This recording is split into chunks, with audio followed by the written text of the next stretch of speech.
2024 সালে ইসরায়েল বিশ্ব বাণিজ্যে অংশ নিয়েছে প্রায় $91.5 বিলিয়ন মূল্যের পণ্য আমদানি এবং $61.7 বিলিয়ন রপ্তানির মাধ্যমে। তবে গাজায় সামরিক আগ্রাসন ও পশ্চিম তীরে অবৈধ বসতি স্থাপনের প্রতিবাদে এখন পশ্চিমা দেশগুলো একের পর এক বাণিজ্য সম্পর্ক পর্যালোচনার পথে হাঁটছে। সর্বশেষ গেল 22 মে ব্রিটেন ইসরায়েলের সঙ্গে চলমান মুক্ত বাণিজ্য চুক্তি আপগ্রেডের আলোচনা স্থগিত করেছে। 2022 সালে যুক্তরাজ্য ও ইসরায়েল আধুনিক মুক্ত বাণিজ্য চুক্তির আলোচনা শুরু করে।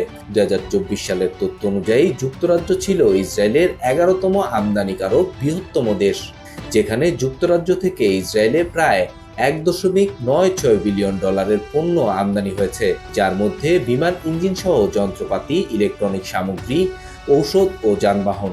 আবার ইসরায়েল থেকে যুক্তরাজ্যে প্রায় $1.57 বিলিয়ন রপ্তানি হয়েছে, যার মধ্যে প্রধান ছিল হীরার গহনা, রাসায়নিক পণ্য, যন্ত্রপাতি ও ইলেকট্রনিক পণ্য।